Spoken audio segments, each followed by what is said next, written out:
Buenas tardes. La película que vamos a ver hoy es César Pelli, un joven arquitecto. César Pelli nació el 12 de octubre de 1926 en Tucumán y falleció el 19 de octubre del 2019 en Estados Unidos. El 12 de octubre de 1926 nació en Tucumán y falleció en el 2019 en Estados Unidos, a los 92 años. César Pelli fue un arquitecto argentino, nacionalizado estadounidense, de gran prestigio y reconocimiento internacional.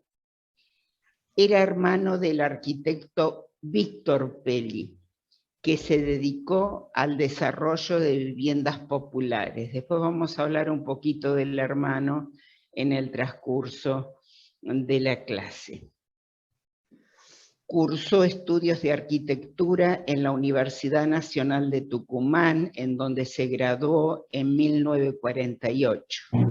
Posteriormente empezó a trabajar en su país hasta que en 1952 se trasladó a Estados Unidos junto a su esposa, Diana Malvari, que también fue arquitecta, y obtuvo la nacionalidad estadounidense. Allí nacieron sus dos hijos, Denise en 1953 y Rafael en 1956. Pelli, bueno, fue socio en varios estudios de arquitectura y en varias asociaciones. Fue decano de la Facultad de Arquitectura de Yale entre 1977 y 1984.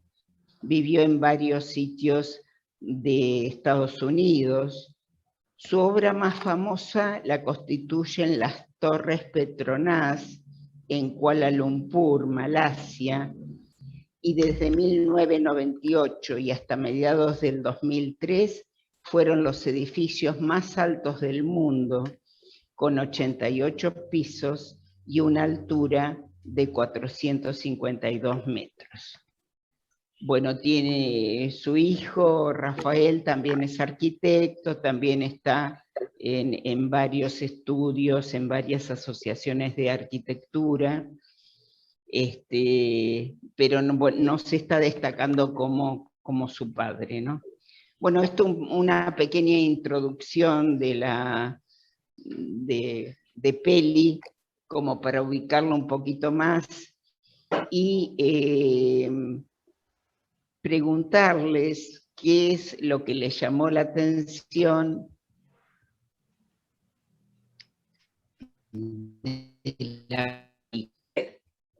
del arquitecto, su personalidad humilde. Muy bien. Antonia. Bueno. Y yo su forma de vida, de la enseñanza que le dio su madre, con los valores, la humildad, el amor.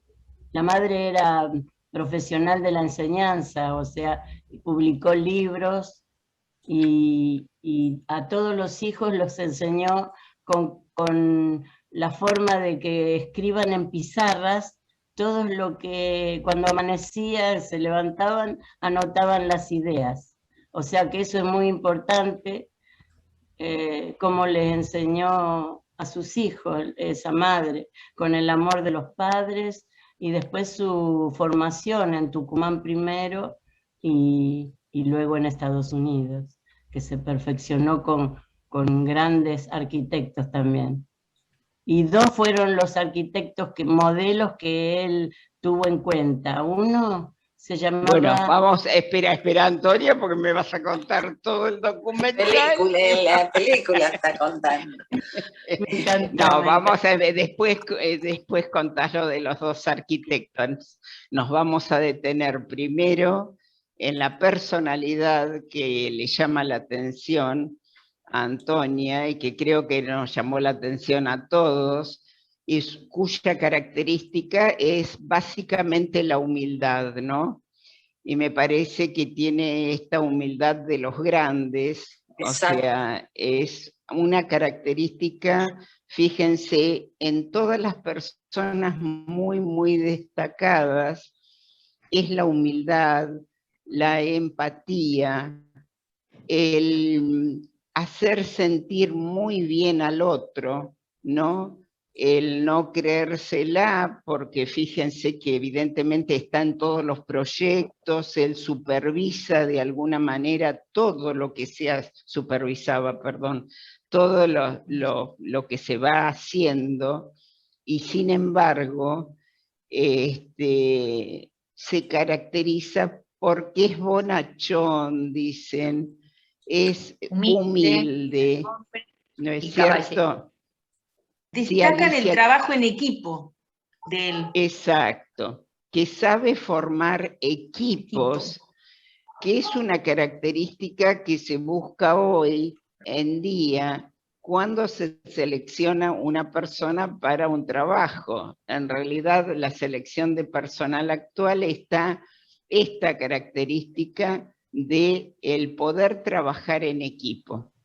Y fíjense que si bien él supervisa todo y dirige todo, también divide el trabajo como para que actúen todos los demás, ¿no es cierto? Y se sientan muy cómodos. Eso en cuanto a la personalidad, me parece que acá también documental alguien dice de sus colaboradores que primero pensaba que no podía ser esta persona de este modo, que le parecía que era apariencia. Bueno, y hemos tratado varias veces en las clases lo que es la personalidad como apariencia, que sería de alguna manera la personalidad social, la que nosotros mostramos, pero hay una personalidad de tipo íntima en todos nosotros.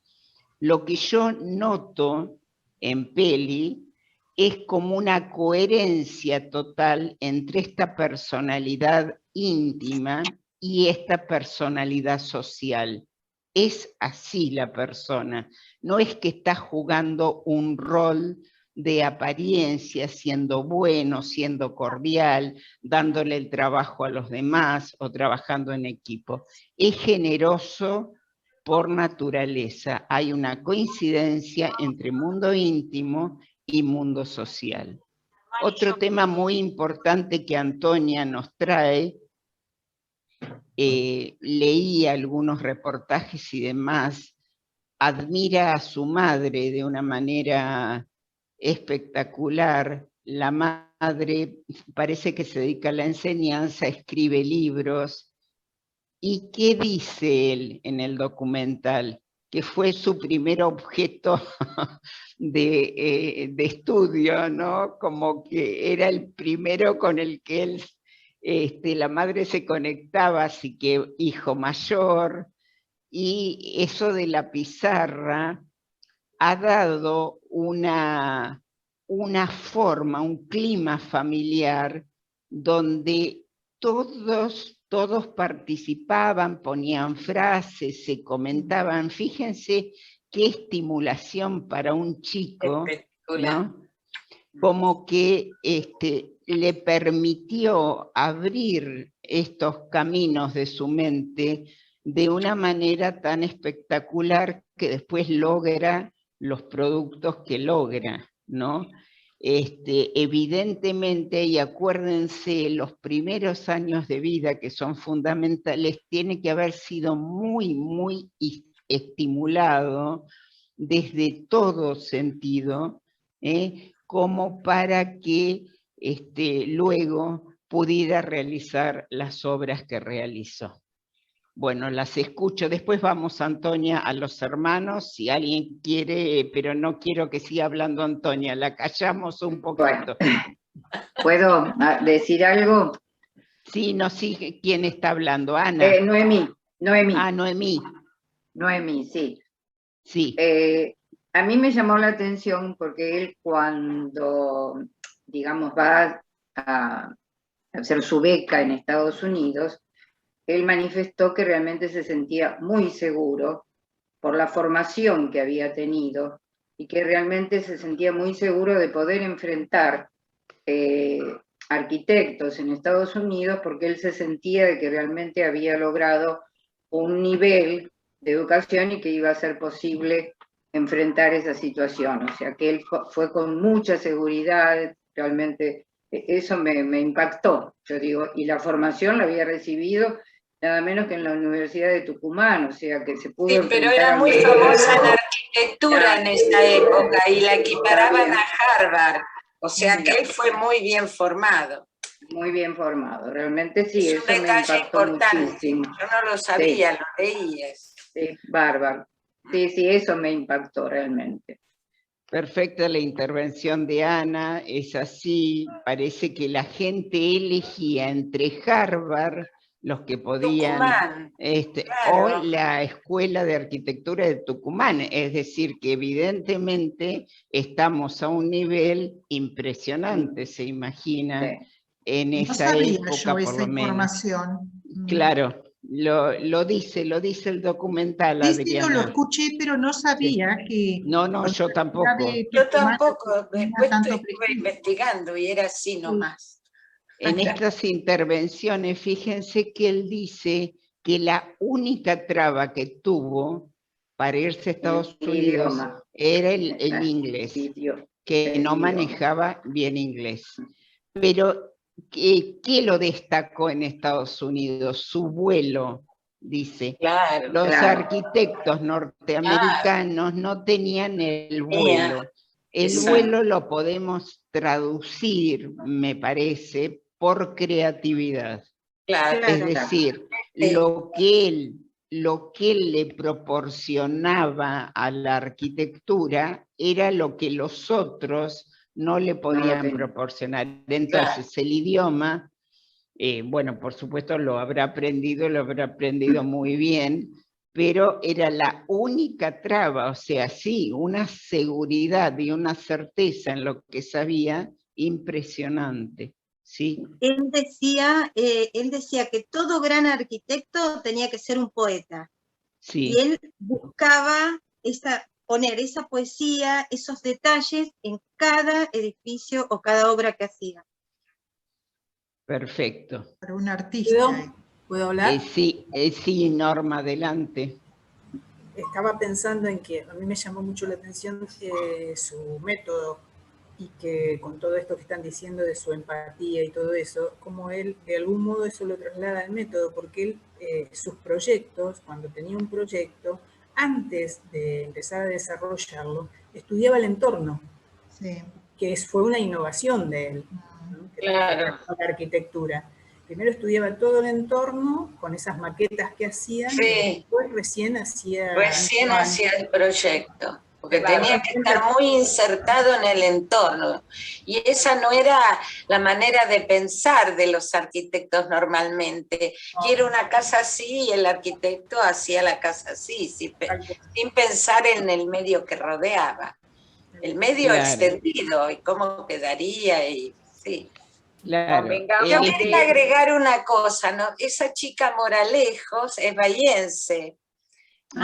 Sí, no sabía. Arquitecta y bueno, ahora vive en Buenos Aires, pero fue una de las chicas que fue a perfeccionarse en su estudio. Ajá, mirá qué interesante el dato. Graciela Moretti, querías hablar, después vamos, Susana.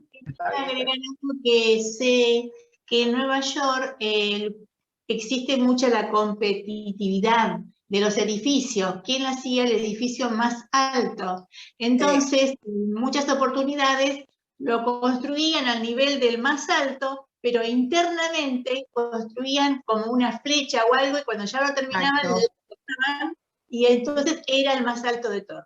Pero en este caso creo que él no pasaba por eso. Él no era competitivo. No. Tenía un arte y una manera de ser que lo transportó a todo lo que hizo.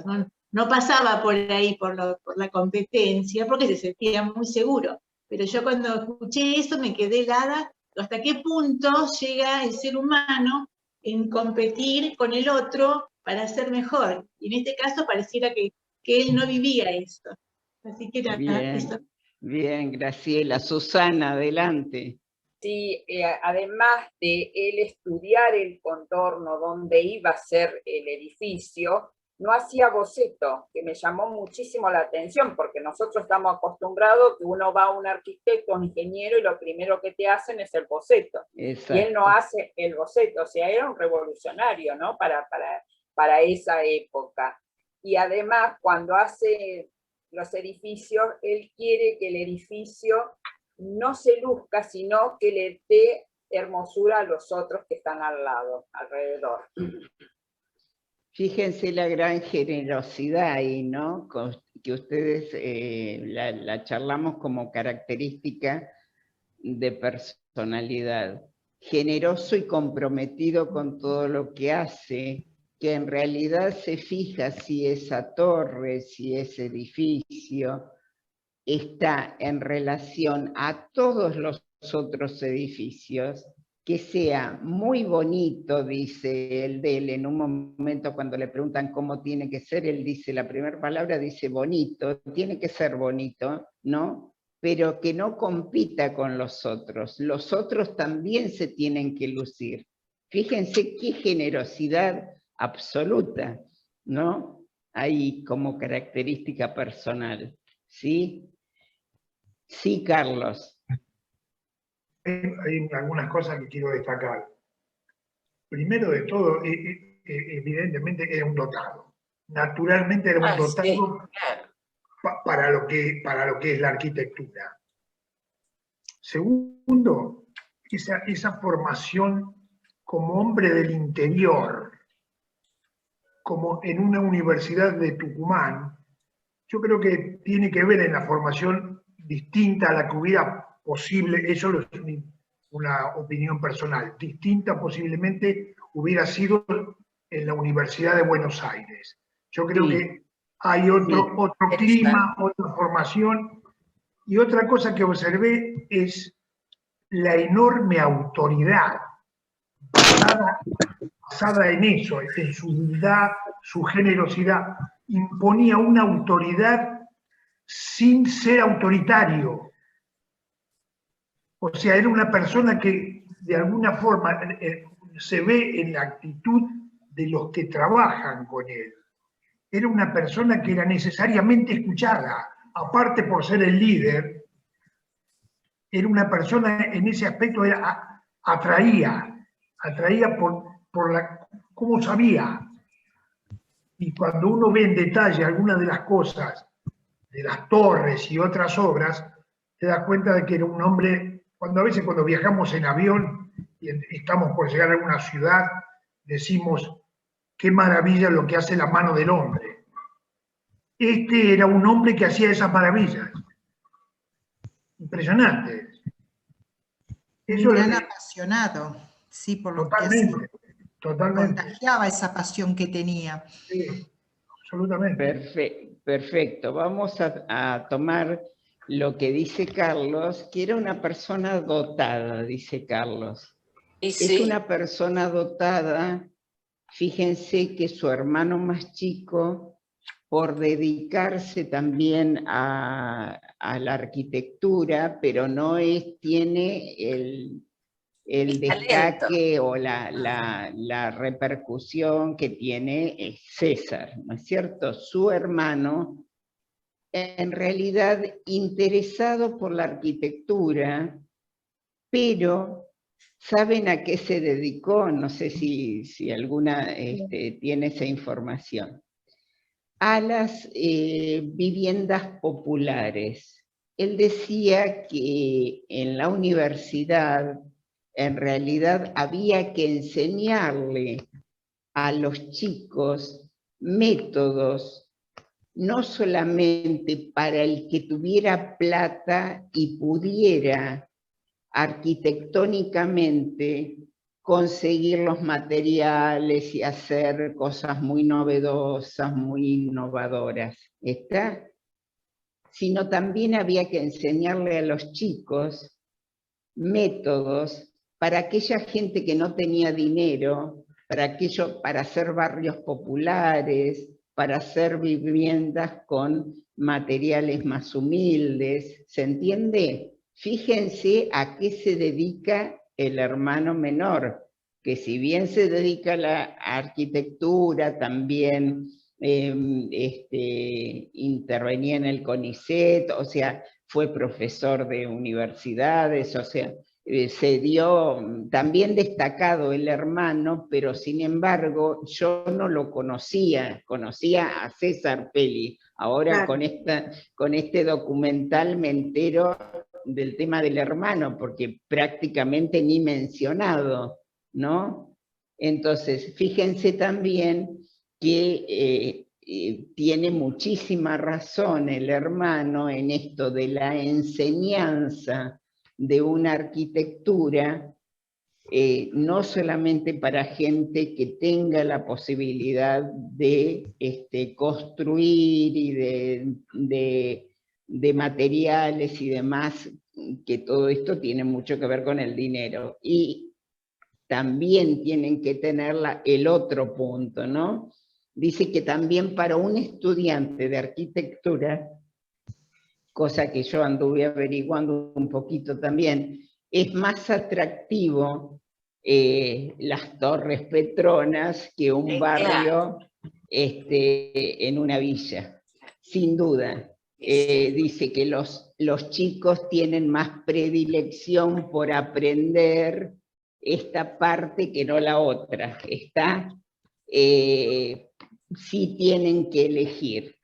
Sin embargo, yo creo que en realidad la propuesta del hermano de Pelli está muy bien para, no sé cómo estará en este momento, las carreras de arquitectura, pero es muy interesante la disociación que hay entre los hermanos, como a qué se dedica cada uno dentro de la arquitectura, ¿no? Y ahí también esta posibilidad de destacarse en el mundo. César se destaca en el mundo, es un arquitecto mundial.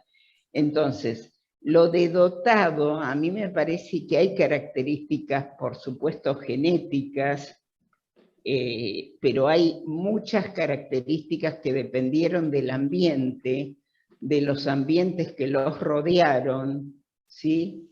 Desde su casa hasta esa Universidad de Tucumán, ¿no? O esa escuela de arquitectura, dicen por ahí.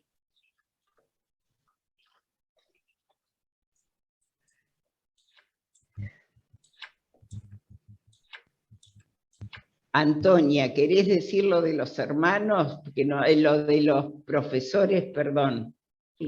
Sí, lo inspiraron dos profesores en Tucumán. Bien. Uno, Jorge Vivanco, que fue el que le dio lo intelectual, el vuelo del Pelli. Y Eduardo Sacriste, que le dio el amor por la arquitectura. Fueron bien, los dos primeros profesores que tuvo, además de los profesores en arte, en poesía y en pintura, que los destaca acá en Tucumán. Bueno, me olvidé comentar lo del autoritarismo, pero en realidad lo que está diciendo Antonia me lleva al copete del documental, que dice que un diseño arquitectónico es una obra de arte. Entonces busqué una cierta distinción entre arte y diseño. El arte pregunta, el diseño responde. El arte inspira. El diseño busca una audiencia que le haga caso. El arte se interpreta. El diseño no se interpreta. En el arte no se cumplen funciones. No necesita cumplir una función el arte. Piensen en un cuadro, en una escultura. En cambio, en el diseño se cumplen ciertas funciones, ¿sí? Es una cuestión de gusto el arte. El diseño es una cuestión de opinión. Nosotros vemos el arte en museos, en canciones, en música. En cambio, con el diseño interactuamos todo el tiempo. El diseño nos da soluciones a la vida diaria, el arte no. El arte tiene múltiples interpretaciones y el diseño no se interpreta. Ser un gran artista no es ser un buen diseñador. Y sin embargo, lo que hace Peli es unir arte y diseño. O sea, todas estas diferencias que me escucharon, él las une. ¿Está? Por eso es lo que dice, un diseño arquitectónico es una obra de arte. ¿Sí? Bueno, eso les quería decir. Y volver a algo que me olvidé de lo que dijo Carlos, de autoridad y no autoritarismo. El verdadero líder tiene una autoridad democrática, si quieren, y no es autoritarismo. El autoritarismo es impuesto, ¿sí? El autoritarismo hace sentir mal al otro. Nos imponen algunas cosas autoritariamente. Esto nos revela generalmente, nos pone mal, ¿sí? Sin embargo, a Peli todos lo escuchan, ¿sí? Le muestran las ideas, él da alguna suya, él combina, ayuda, ahí en una respuesta general. Al ver el documental también, ustedes saben que hay una escuela de psicología que se llama la Gestalt o psicología de la forma. No sé, los que tienen alguna idea de psicología saben que se trata de una escuela que yo les busqué un poquito, donde el aporte principal de esta escuela psicológica fue el descubrimiento de que los elementos de la realidad no son entidades aisladas, sino que están integrados a totalidades significativas que los contienen. El ser humano en contacto con la realidad capta en primer lugar las totalidades y luego de un proceso de abstracción y análisis reconoce los elementos particulares que constituyen el todo. Gestalt es una palabra alemana que significa forma, ¿sí? Bueno, a mí todo el documental me trae esta escuela de psicología, donde, a ver, para hacerlo algo que hemos vivido todos, ¿cómo aprendimos a leer nosotros? A, ma, mamá. ¿No es cierto? ¿Aprendimos todos así a leer o no? Por ahí me estoy equivocando de época. A ver, pero me parece que andamos todos por ahí. ¿Cómo aprendimos? Aprendimos, fíjense, letras aisladas, aprendimos sílabas y después la totalidad. Esto, por supuesto, se revé con el tiempo, los procesos. Seguramente vuestros nietos no aprendieron a leer ¿verdad? Aprendieron directamente con la palabra mamá, claro, la totalidad de la palabra. La que tiene la... Sí, Graciela. Sí, la palabra generadora se dice, ¿no? De la palabra generadora se desprenden otras palabras, otras sílabas. Bueno, esto es para ubicarnos en lo que dice esta escuela de psicología, que es algo rector en toda la obra de Peli. Fíjense que el primero capta la totalidad del terreno, de los otros edificios, de la ciudad, que por otro lado, Antonia, es la enseñanza de uno de los profesores de Tucumán. Dice, él no se quedaba con el problema si tenían que diseñar una silla, se quedaba con la silla, la habitación donde estaba la silla, la casa donde estaba la silla, la cuadra donde estaba la silla y la ciudad donde estaba la silla. Lo complicaba el problema. Fíjense si no es ver la totalidad y después ir al diseño de la silla. Esta me parece que es uno de los puntos claves de la obra de Peli, esta totalidad abarcadora y que tiene un sentido que cuando empezamos a ir por los elementos se va perdiendo. Y él parte de esta totalidad para diseñar finalmente su edificio. Me pareció interesante la forma de manejarse, que pareciera que es única. El que hace un dibujo en un papel, en realidad dice él, es muy peligroso. ¿Por qué? Y porque por ahí muestra esto al cliente, y el cliente se ilusiona con esto, y por ahí llegar a este resultado es algo que cuesta mucho, ¿sí? Porque después vienen apareciendo los otros elementos, vienen apareciendo. Sería como nuestro aprendizaje cuando teníamos 6 años o 5 años, empezar a leer. Sería más o menos lo mismo. Se los quería comparar como para que... Tal cual. Sí, María Esperanza, adelante, habilitate el micrófono.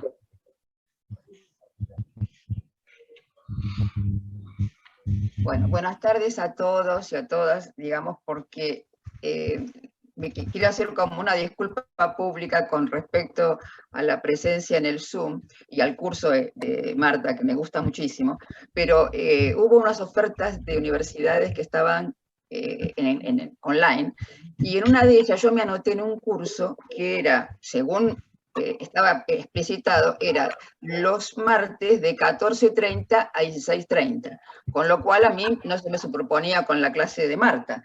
Pero cuando terminamos organizándonos y nos empezaron a mandar los horarios, resulta que era 16 a 18. Entonces yo ya me quedé como en la mitad de camino, porque había dicho que sí, el otro curso me gustaba, o sea, hoy lo empecé, pero ya quedé con la coordinadora de que me iba a ir media hora antes del otro curso y también para poder estar media hora antes acá con el curso de Marta y poder terminarlo. Así que bueno, quería hacer esta salvedad. Pero de todas maneras, yo me perdí la introducción, pero yo esta película de Peli la vi, ya es la segunda vez que la veo, porque en realidad yo, digamos, no personalmente, sino a través de gente muy conocida, conocí a la esposa de Peli. O sea, en realidad la esposa de Peli se llama, bueno, me veo el nombre de pila, Diana Balmori. Sí, yo te digo, Diana Balmori. Bueno, yo la conocí a ella y a su mamá. Su mamá era música y además su papá era un español, digamos, filólogo. Sí, a ver, yo lo tenía anotado. El papá era un lingüista, ¿no? Un lingüista español. Digamos, que salió de España por el tema de la guerra civil, bueno, dio toda la vuelta y también, digamos, terminó en Tucumán. O sea que, evidentemente, en la década del 50, la Universidad de Tucumán debe haber sido un faro, o lo es, o lo fue en aquel momento. Y entonces, yo creo que se conocieron allá y se casaron muy jóvenes. ¿A qué voy con todo esto? Porque ella tenía 18 años y él tenía 20 y tantos, 26 cuando se casaron. Empezaron a dar, digamos, las becas y se fueron yendo. Ella también es arquitecta, ella falleció en realidad, pero arquitecta dedicada al paisajismo. Sí. Y en la década de los 90, yo, digamos, porque la gente que la conoce lo comentaba, porque la conocía más, digamos, en su intimidad, es como que hicieron una separación, digamos, entre los dos, porque ella se sentía que él la opacaba mucho en su trabajo, o sea, terminaron separando. Ella hizo aparte, digamos, un lugar donde se dedicó especialmente a la arquitectura paisajística, y él siguió también con lo suyo. No sé si llegaron a separarse formalmente, no me acuerdo esa parte, porque hace mucho que no los veo, esta gente que lo conocía. Y yo sí más conocía a la mamá, a la suegra, digamos, a través de la escuela donde yo trabajé.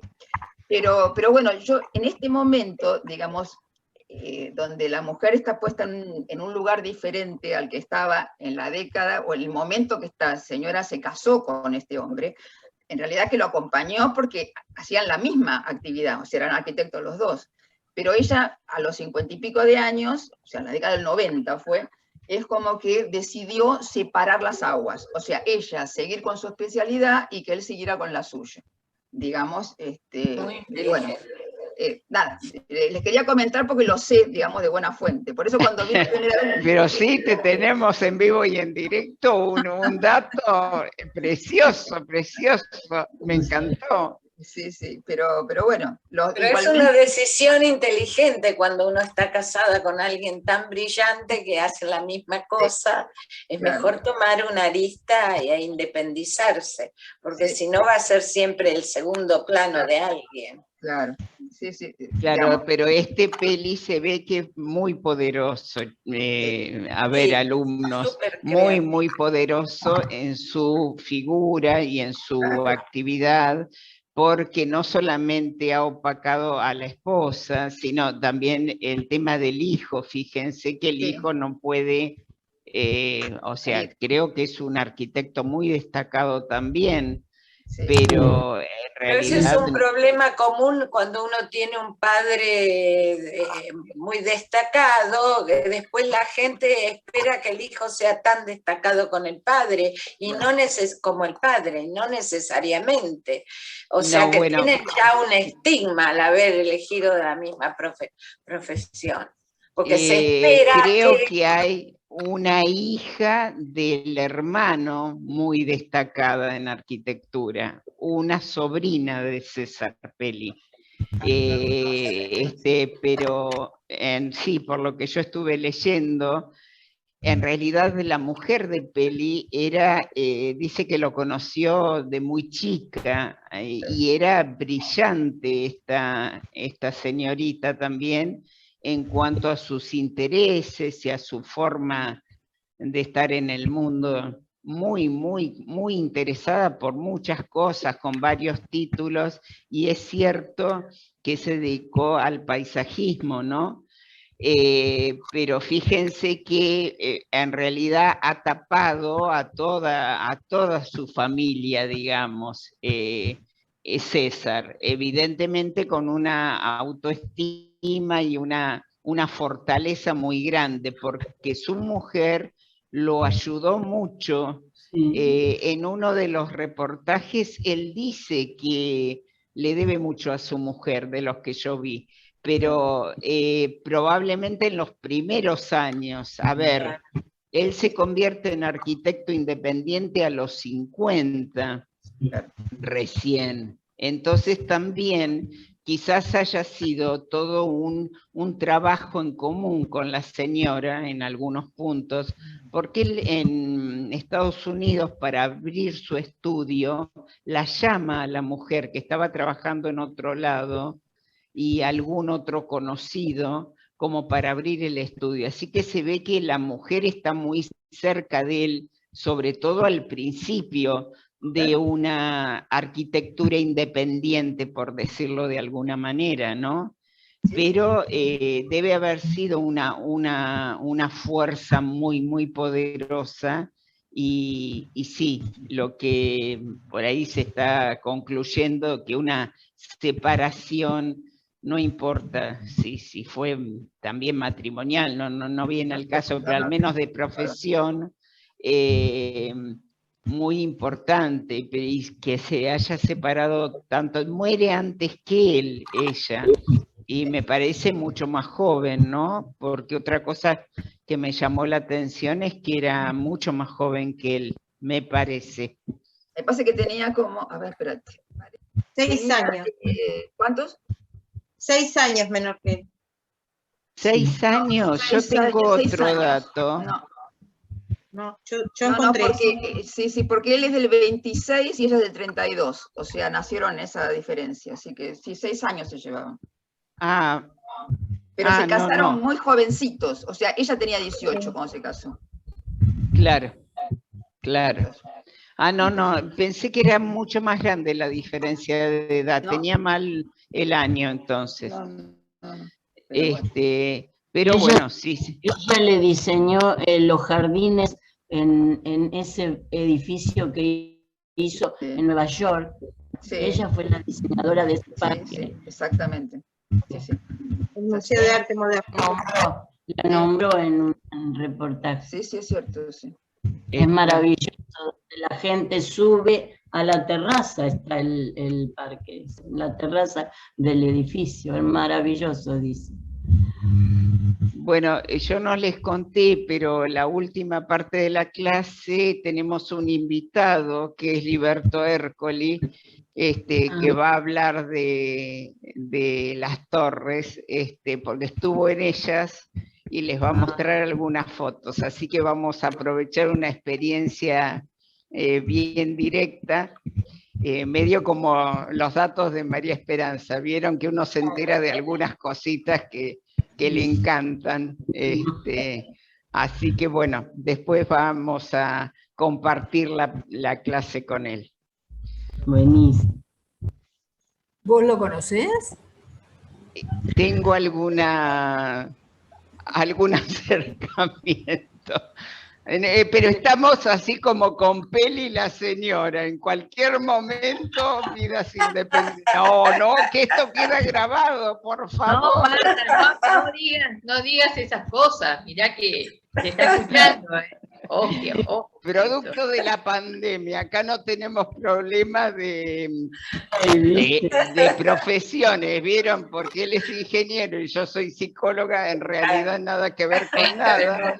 Así que no es un celo, profesional lo nuestro. Es demasiada convivencia, a ver si me entienden, demasiada convivencia. Entonces, bueno, y hace 53 años que estamos juntos. Bueno, por allí hablaban también de la pasión de Peli, creo que fue Carlos o algunos de ustedes hablaban de la pasión. Sí. Creo también que los trabajos que se realizan con pasión también trascienden, ¿no? Sí.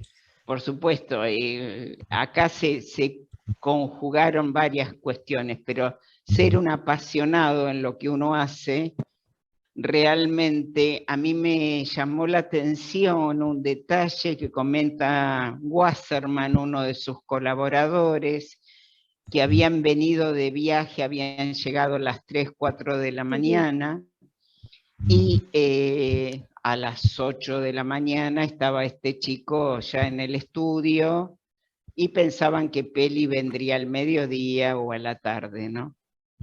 ¿Y qué pasó? Peli apareció a las 8 de la mañana también en el estudio. Una persona que se podía tomar algunas atribuciones, pero fíjense, para mí esa es la pasión por el trabajo, ¿no? Y Marta, él decía que los edificios son como mis hijos y los quiero a todos por igual. O sea que evidentemente que tenía un amor por su profesión, pero... Vamos a detenernos ahí, a ver, los quiero a todos igual. A ver, como si fueran mis hijos, como si fueran mis hijos. Muy bien, ¿qué les parece esa frase? Está preciosa. Pero está buena para la clase. A ver. Y él dijo que iba a visitar los edificios con la misma naturalidad que un padre va a visitar a un hijo. Perfecto. O sea ¿Qué que pasa sí con el afecto? Primero, no tenemos una balanza para medir el afecto. No sé si sería bueno o malo, pero bueno, no hay balanza. ¿Queremos a todos los hijos igual? En mi opinión, sí, Marta. En mi opinión, sí. Porque A con ver, las experiencias, ¿puedo decir algo? seguramente tenés hijos muy diferentes. Sí, totalmente. Entonces, en tu amor a los hijos, que no dudo que los querés muchísimo, ¿sí? Pero te engancharás, o bueno, no sé si la palabra es engancharse, es identificarse por ahí con algunos aspectos. A mí no me pasa, Marta, eso. Sinceramente lo digo de corazón porque lo pienso muchísimo. Porque yo en mi casa tenía el tema de que mi hermano era mucho más chico que yo y había así como una... Yo nunca tuve celos ni nada, pero bueno, había una diferencia. Entonces yo me propuse la crianza de mis hijos en lo posible, como humana, porque no puedo hacer cosas imposibles, a que los dos para mí son iguales. Yo no puedo hacer una diferencia, no la encuentro. No sé si estoy nubilada o si soy fanática en ese tema. Me parece que tenés que ir al psicólogo y nada más. Bueno, puede ser, pero yo no la encuentro. Si vos me preguntás... No, Alicia, con tengo. todo el respeto. Lo que pasa es que él aclara lo siguiente, que cada visita a cada edificio es como si visitara a hijos diferentes y aprovechara en esas visitas esta cuestión. Está muy malo decir a quién querés más o a quién querés menos, pero desde lo personal creo que los querés de manera diferente. Claro, porque hay algunas cuestiones en uno que no están en el otro, y uno puede pensar, a ver si te ayuda esto, Alicia, el afecto no se piensa, el afecto se siente.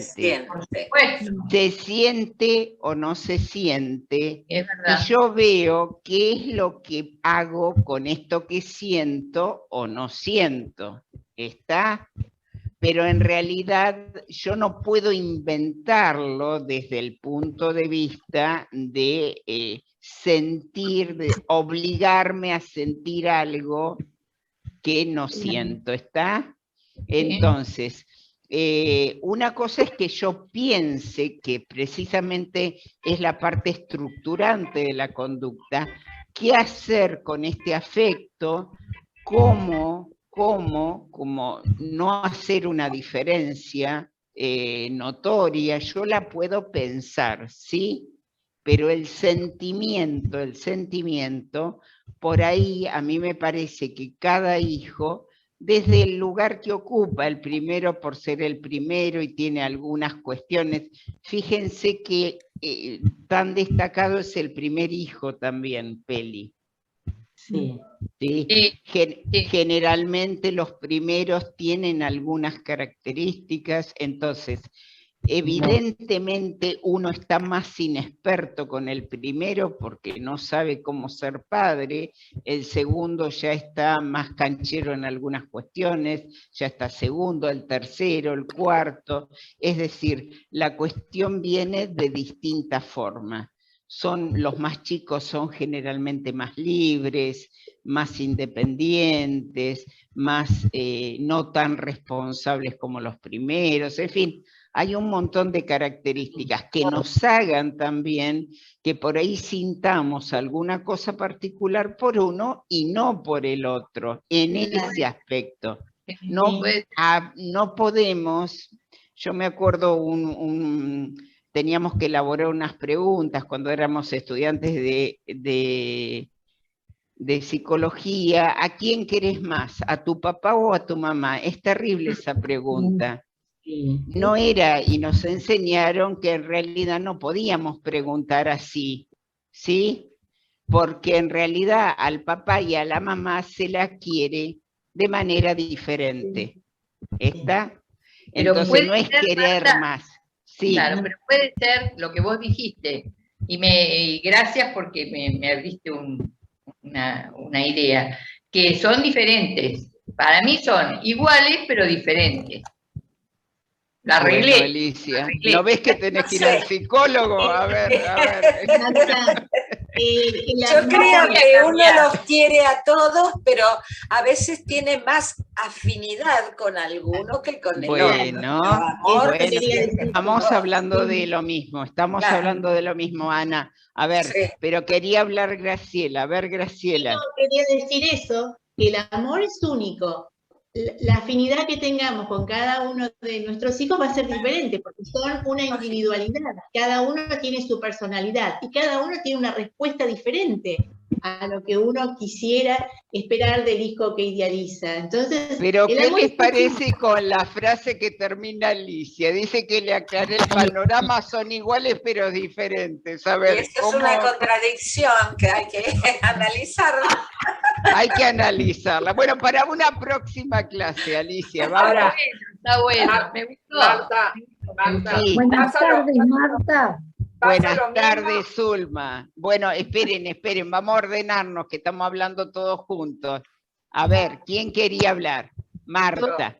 Yo simplemente creo que las diferencias no las hacen los padres. Las diferencias están hechas en los hijos. Entonces uno tiene que actuar de acuerdo a cómo sean los chicos, a cómo sea cada uno. Uno no puede darle a un hijo la misma soltura o la misma libertad que le da a otro hijo que sabe con qué responsabilidad cuenta y con qué madurez. Me parece que las diferencias vienen hechas de parte de los chicos, por eso los padres más de una vez actuamos diferentes.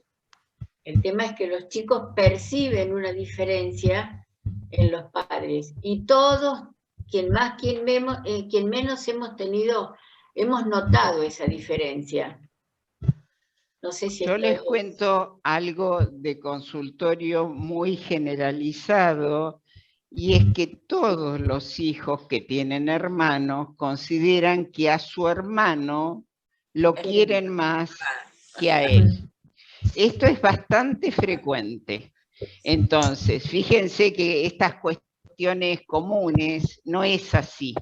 En realidad, disiento con Marta, los chicos son diferentes, por supuesto, como somos todos diferentes, ¿sí? Los hijos son diferentes, pero nosotros como padres estamos en momentos evolutivos diferentes al recibirlos, por más que se lleven un año de diferencia. Pero el primero llega con una expectativa y con una cuestión que ya el segundo es segundo, a ver, y el tercero es tercero. Entonces,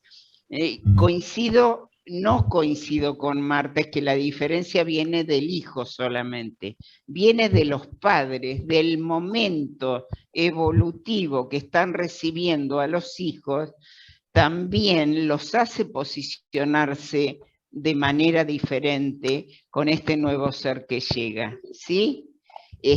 Además, el hecho de la atención, que es el gran privilegio del hijo mayor, es tener a los padres para él solo, que este es un privilegio que no lo tienen los otros, y que se dan celos sí o sí. Acá parece que Alicia vivió mucho con un hermano más chico, por más que no es consciente, un hermano varón, entonces habrá visto a la mamá también por ahí un poquito más dedicada a este varón. No quiero interpretar a Alicia, pero bueno, me diste lugar. Entonces ella ha sentido alguna diferencia y se ha propuesto que sus hijos no la sientan. Pero seguramente estos hijos, por más que haya sido tu propuesta, Alicia, si están en un consultorio, digan que vos querés más a uno que al otro, de acuerdo al que esté en el consultorio. Ahora, Marta, te pasa con los nietos también. Sí. Sí. Perfecto. El primero es el primero. Ahí está, ahí está. También Marta, si es voy a nieto tener de que la pedir un hija, turno. si es nieto del hijo, también hay una diferencia, de acuerdo al acercamiento y a la vinculación que haya con ese yerno, con esa nuera, en fin, se juegan muchos factores, como para que uno tenga vivencias diferentes, que por otro lado ahí está la riqueza humana, ¿no? Pero Marta, entonces voy a tener que pedirte un turno, porque... Bueno, en cualquier... Sabés que no puedo atender alumnas, pero después... ¿Sabes por qué? Porque mi sentimiento de los 2 nietos que tengo, para mí es igual, yo no noto la diferencia. Entonces, ya pronto encuentro el turno. Prepárame Bueno, uno. pero mira, Alicia, si yo te llevo a tus recuerdos el primer nieto que tuviste, la expectativa con este nieto, las vivencias con este nieto, y después tuviste el segundo, pero por supuesto con alegría y con muchísimas expectativas, pero si querés expectativas diferentes, está la novedad, qué es lo que le pasa al hijo primero, es decir, es el primero que entra a la escuela, es el primero que cumple 15, es el primero que... Entonces, al ser el primero es como que va abriendo camino de un montón de cuestiones que ya el segundo viene atrás, o sea, esto está escrito, Alicia, así que no me discutas más. Bueno. No, bueno, yo a mí me quedó mucho una frase de Peli, de Lao Tse, un filósofo chino, que lo dice al principio del documental, y quisiera saber qué piensan ustedes de esta frase. La realidad de una vasija no está en las paredes de arcilla, sino en el espacio que ellas contienen. Qué bueno. La realidad no está en las paredes, sino entre las paredes. Sí. Claro. ¿Quién tiene ganas de interpretarla la frase?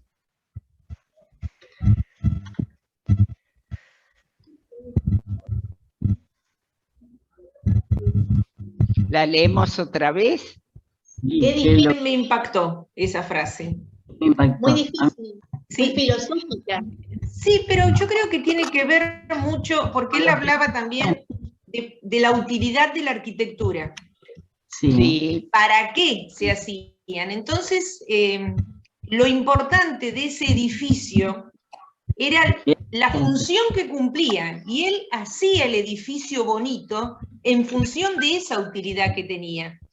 Perfecto. Si él habla de hijos y si hablamos de hogar, entonces lo importante, inclusive en nuestro hogar, no es la estructura, sino lo que hay adentro. Perfecto, Bea, perfecto. A mí esa frase también me llamó mucho la atención.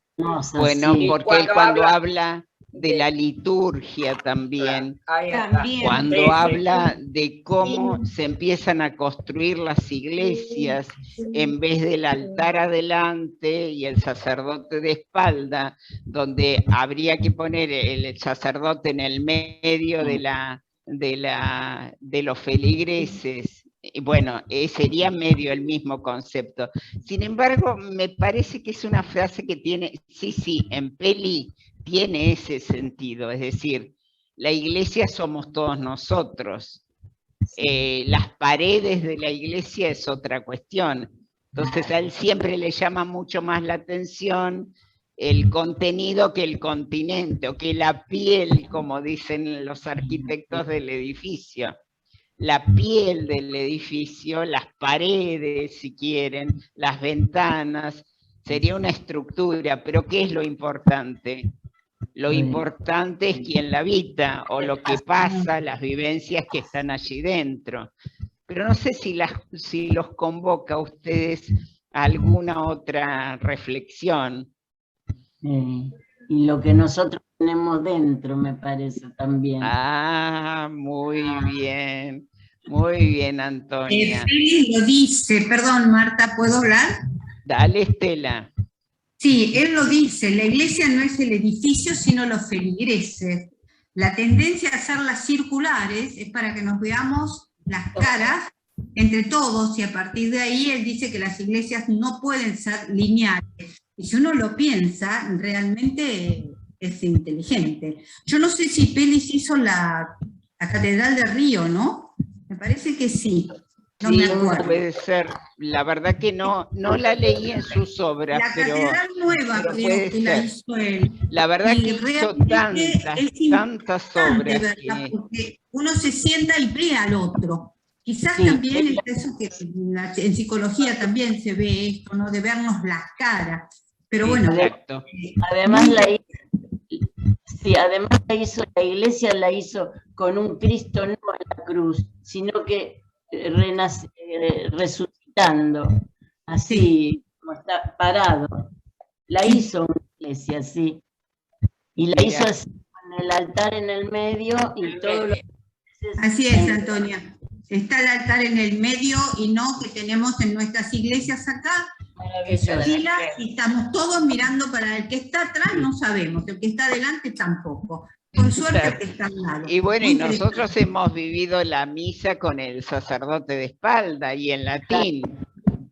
Así es, en entonces, latín.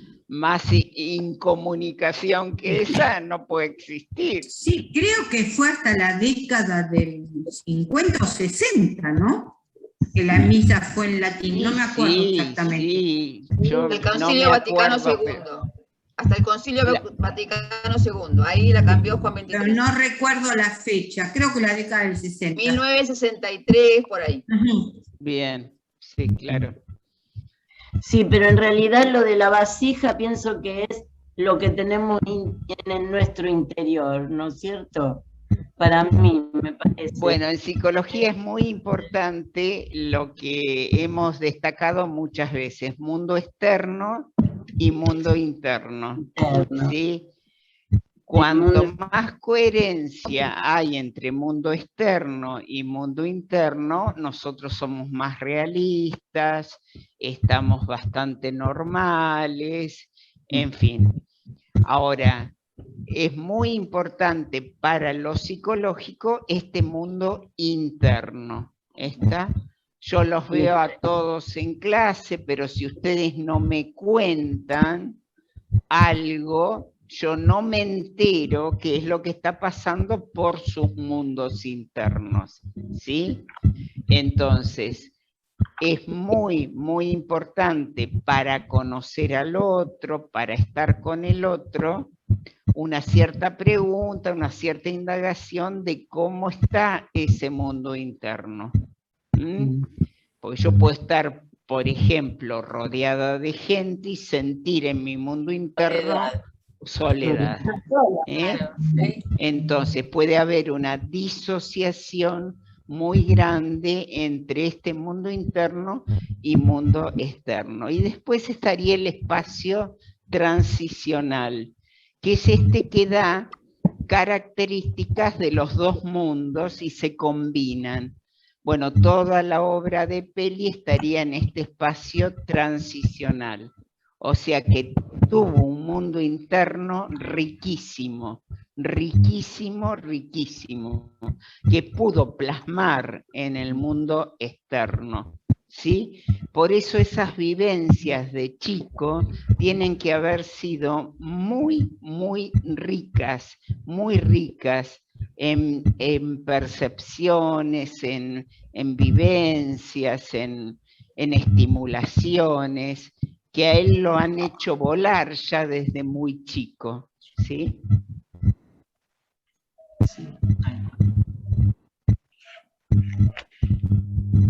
La iglesia es en Nueva Orleans la que hizo. Ah, Y en es- Nueva Orleans, ¿viste? No, sí, yo no había leído Brasil, pero bueno, por ahí pensé que ustedes la conocían. De piedra y cobre, la cúpula. Hermosa, Bien. dice. Bueno, esa es la que hizo él. Sí, lo estuve estudiando. Qué genio que fue. ¿Algún otra intervención, algo más que quieran? Sí, al Graciela. Él al final hace referencia de los nuevos arquitectos, como que le da mucha importancia a los nuevos, ¿no es cierto? No se queda él con lo suyo, y, o sea, como los que vienen después de él, los valoriza mucho. Me pareció importante eso porque hay gente que se siente muy superior y como que lo que él hizo nadie lo va a poder hacer, pero sin embargo él le da apertura en esa charla a los jóvenes, que le daban mucho valor. Pero era un verdadero formador hace eso. Sí, muy bien. Lo que está también diciendo Graciela es la última etapa de Erickson, que es un autor que yo siempre les nombro. Dice que uno llega ya a una edad avanzada, desesperado o generoso, ¿no? Y acá está lo que dice Graciela: si ha vivido plenamente una vida y se siente satisfecho con esa vida, de alguna manera es generoso con las generaciones que van viniendo. Muy generoso, no solamente como formador, como decían acá, sino en esto de, vieron que él parece que estaba presente en todo, por eso se dedicaba a 8 edificios por año y demás. Él tenía calculado que era lo que le podía prestar atención en un año, no tomaba más trabajo del que podía y demás, ¿sí? Pero fíjense que él era como el que daba el último vistazo de todo, pero respetaba, parece, las ideas de sus colaboradores. Sí, es verdad. Sí, Carlos, adelante. Yo creo que evidentemente Peli, o sea, obviamente para construir lo que construyó tiene que ver con su formación, del conocimiento de lo que es material, pero hay un ingrediente de interioridad en todas las cosas que hizo que se nota. Es como, por ejemplo, como si viéramos la iglesia de la Sagrada Familia en Barcelona. La gente va a visitarla y lo primero que hace es sacar fotos. La idea de Gaudí estaba muy lejos de eso. Creo que a Peli, en sus obras, tengo la sensación de que había mucho de él, de su interior en las obras. O sea, claro.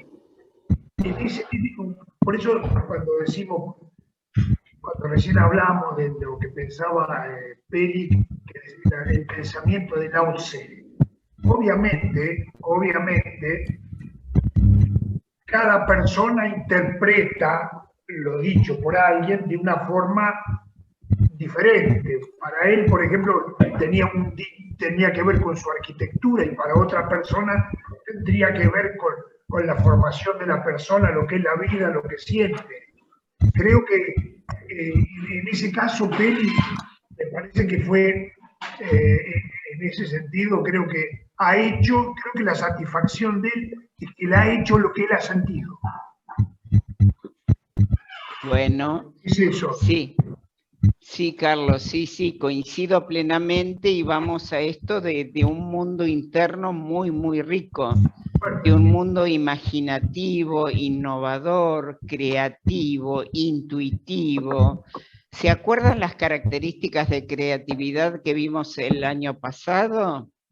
Bueno, realmente Peli las tiene todas, es decir, todo un montón de características personales que hacen que esto trascienda, y trascienda, o sea, la generosidad de él va al bienestar del otro también.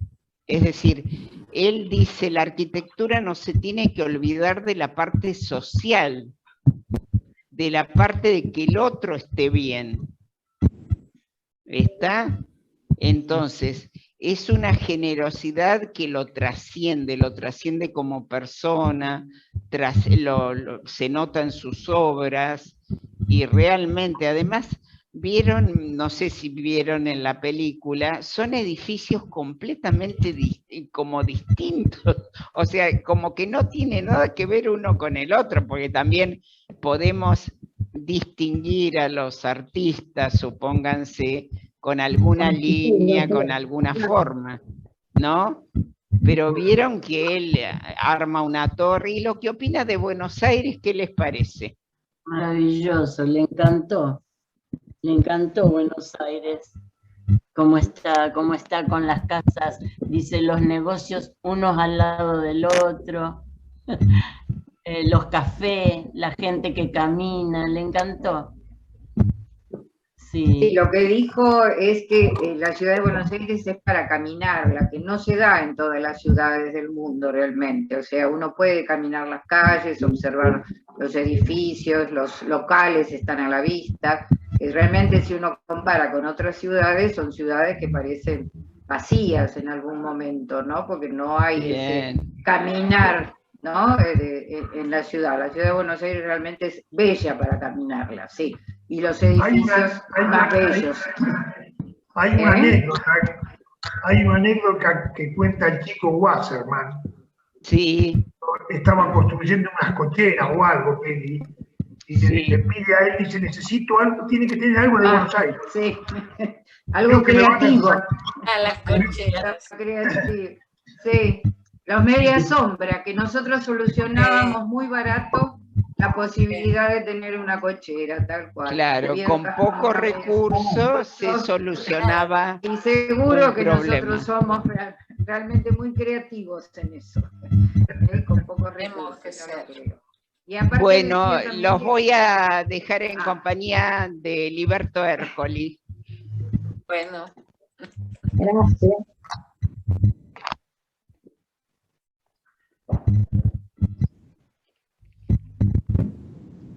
Hola, buenas tardes, un gusto. Buenas tardes. Tardes. Bueno, muy bien. No sé qué les habrá comentado Marta, pero empezamos entonces la pequeña charla sobre esta gran obra de Peli que se llama Torres Gemelas Petronas y están ubicadas en Kuala Lumpur, capital de Malasia. Muy bien. Vemos aquí las dos torres con un puente de doble piso aquí que las une y unas barras que basculan aquí abajo y dejan oscilar a las torres, pero unidas entre sí. Ese es un detalle constructivo muy interesante. Aquí es otra vista de lo mismo, pero más adelante vamos a ver que César Pelli a este cuadro, dado por el puente, las torres y el ingreso al patio central de la planta baja, lo llama como una puerta al infinito. Muy interesante. Esta es una vista de cómo se ven de noche, iluminada, realmente asombra y uno se queda atónito viéndola. Aquí estamos al nivel del puente ese que une las dos torres, unos 175 metros de altura, y lo que se observa desde allí, más o menos, es el parque que tienen abajo las torres, un parque de muchas hectáreas, y lo que es ahora la modernidad, ¿no es cierto?, de Kuala Lumpur. Bueno, aquí ya estaríamos casi en el tope de la torre que está enfrentada a esta. Aquí arriba se ve un detalle del pararrayos que más adelante vamos a describir, y aquí lo que tenemos, estoy buscando el cursor, este es el nivel desde donde se está sacando esta foto y donde está ubicado un museo de César Pelli. Vendría a ser una sala donde se recuerda todo el proceso de cómo fue concebido, diseñado y construido este magnífico edificio. Bueno, mirando desde ese nivel para abajo, la torre de enfrente se ve de esa manera, ¿no? Fíjense el detalle de estos ángulos rectos. Aquí van un ángulo recto, un semicírculo, un ángulo recto, un semicírculo, porque ahora lo vamos a ver dentro del detalle constructivo. Aquí es donde está ubicado el Museo de Peli. Tenemos una maqueta de estas torres que se utilizó para cuando se puso la piedra fundacional de esta obra. Esta obra, los malayos la llaman el orgullo de la nación, ¿no? El orgullo de una nación, de poder mostrar como distintivo de su cultura y de su pujanza una obra de esta magnitud. Aquí es algo que mencionó en agosto de 1999 el primer ministro de Malasia, que dice como un punto de referencia reconocido internacionalmente, las Torres Gemelas Petronas son un orgullo nacional para el pueblo de Malasia. De hecho, ellos establecen prominentemente digamos, resaltan, perdón, prominentemente sobre, vamos a volver, ahí resaltan sobre el skyline, es el perfil urbano que se recorta contra el cielo de la ciudad de Kuala Lumpur, para simbolizar el coraje, el ingenio, la iniciativa y determinación, la energía, la confianza, el optimismo y los avances y la piel de la nación, que brindará reconocimiento a lo largo y ancho del mundo y respeto para todos los malayos. Orgullo de la nación. Aquí habla de la inspiración el diseñado por César Peli y asociados, asociándose con un estudio de arquitectura KLCC. Las torres están inspiradas por formas geométricas islámicas simples, que también comprueban de ser prácticas en términos de crear un espacio de piso utilizable.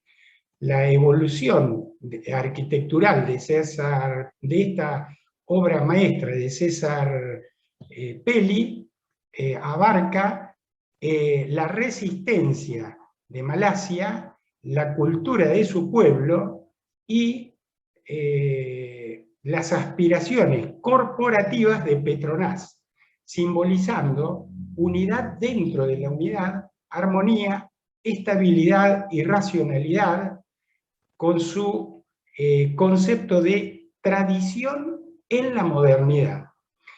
Cuando yo les hablo de Petronas, no sé si todos sabrán que Petronas es petróleo nacional, es como la YPF nuestra, ¿no?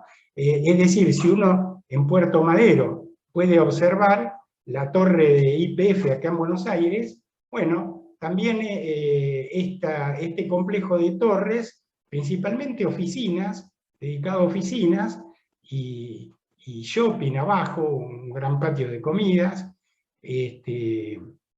significa eso, ¿no? Fíjese que habla de las aspiraciones corporativas de Petronas, que simbolizan la unidad, dentro de la unidad, armonía, estabilidad y racionalidad, con su concepto de tradición en la modernidad. Aquí es un póster donde César Peli expresa cuál fue el concepto de su, digamos, la concepción de su idea para esto, y dice lo siguiente: para las Torres Gemelas Petronas, traté de expresar la esencia de un país. El edificio está basado en la tradición, o tiene raíces en la tradición, pero es más sobre la aspiración de Malasia y su ambición. El puente, con la estructura de soporte, crea un portal al cielo a 170 metros de altura, o sea, una puerta al infinito. Es un poco lo que les comentaba al principio. Aquí está lo que le quería remarcar cuando le dije, fíjense, un ángulo recto, un semicírculo, un ángulo recto, un semicírculo, y así. Pelli lo que hace es superponer dos cuadrados en contrafase, y sobre cada intersección entre los dos cuadrados traza un círculo de un diámetro determinado. Y con eso, fíjense ustedes, le da, bueno, unido a un cuerpo, a ver, estoy buscando otra vez el cursor, unido a un cuerpo que tenemos aquí y que se puede observar en el nivel más bajo, fíjense que está por debajo de la estructura del puente, que son los 170 metros, es decir, si uno cortase las torres a este nivel, digamos, un corte transversal acá, y las mirase desde arriba, vería esta imagen, ¿no? Vería esta imagen, el puente que las une, y este gran sector con la forma que le da esta concepción, digamos, comprendiendo esta estructura circular que tiene en el nivel más bajo. A partir de ahí, si cortamos hacia arriba, por ejemplo, si cortásemos en este nivel las torres y las miráramos de arriba, ya veríamos los topes de estos dos cuerpos cilíndricos, aquí, digamos, el techo de esas dos especies de caños que se observan, o estructura en forma de tubo, y aquí veríamos cómo las secciones van achicándose, pero manteniendo siempre la forma que tenían, de manera que llega a la cúspide simplemente yendo para adentro y yendo para adentro de estos cuadrados con el mismo perfil que logró para la parte de abajo. Lo que le da realmente, cuando uno está acá arriba, ahora lo vamos a ver, y puede ver para abajo todos estos desniveles, toma una real conciencia de la simpleza y a su vez la inmensidad de esa obra. Bueno, aquí están, esto es un esquema de las torres antes de ser construidas. Acá está a lo que se aspiraba, los bocetos iniciales. Y ahora aquí una leyenda que dice, localizadas en el noroeste, en la esquina noroeste de Kuala Lumpur, del centro de la ciudad, las Torres Gemelas Petrones han llevado a Kuala Lumpur dentro de las ciudades destacadas cuyos perfiles sobre el cielo son reconocibles instantáneamente. Como un ícono malayo, las Torres Petronas son maravillas de automatización y tecnología inteligente en una convergencia armónica. Alcanzan los 152 metros hacia el cielo. Las Petronas llegaron a ser el edificio más alto en el mundo en 1996, y permanecen los más altos como torres gemelas en el mundo. Diseñado por el renombrado arquitecto César Pelli, en asociación con KLCC, con los arquitectos KLCC. Fíjense que KLCC es Kuala Lumpur City Center, o sea que este estudio de arquitectura, KLCC, es el responsable de haber diseñado todo el nuevo centro de Kuala Lumpur, que vendría a equivaler a salvando las escalas a un puerto madero de la Ciudad Autónoma de Buenos Aires. Las torres están unidas en el piso 41 y 42 con un puente distintivo de 58,4 metros de largo. Quiere decir que entre las torres, esta longitud son casi 60 metros que se puede caminar a lo largo del puente. Aquí se ve la maniobra de izado. Bueno, estos son figuras de la construcción, digamos. Aquí está el terreno sobre el cual se construyó. Esta parte es cuando estaban haciendo los cimientos. Bueno, este es un bosquejo en el cual puede verse aquí, a ver, voy a correr la barra del Zoom, por si estaba tapando a ustedes, y aquí vemos las dos torres en corte, ¿no es cierto?, en el piso sería esto. Todo esto es un gran complejo de shoppings, oficinas hermosos, una gran fuente en la entrada. Bueno, aquí hay también todo un lago directamente, y todo esto es un parque nuevo, muy bonito y moderno, sobre el que la gente corre, camina, digamos, se recrea. Aquí tenemos otra vez la maqueta. Acá puede verse la parte de abajo que ocupa el edificio. Aquí están en más detalle la parte de abajo, con una gran cúpula que deja entrar luz natural. Acá está la fuente del ingreso. Esta es la misma maqueta, pero la parte de arriba donde se ven estos dos pararrayos que en esta diapositiva se observa, es un sistema muy moderno de pararrayo que hace que el edificio se convierta en lo que se llama una gran jaula de Faraday, que es, en el caso de descargas eléctricas a través de estas puntas o pararrayos, los millones de voltios que descarga el rayo van a parar por la estructura del mismo edificio, van a parar a las napas de agua, y esa gran energía se dispersa, se disipa.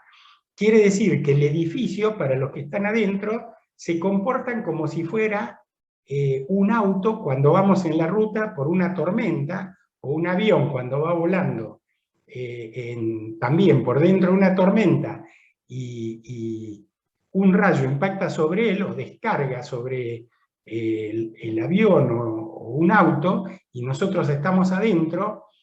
El rayo viaja por el fuselaje, por la carrocería, sin tener consecuencias en la salud de las personas que están adentro.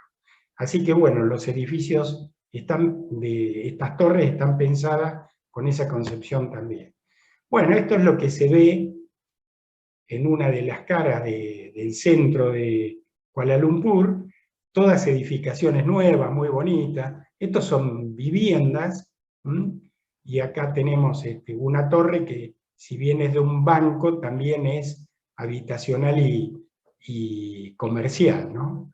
Bueno, muy bien, yo creo que esta es la última diapo, vamos a dejar de compartir, y entonces me despido hasta la próxima vez que Marta decida reunirnos con alguna cosa que complemente sus clases. Fue un placer para mí. Muchas gracias.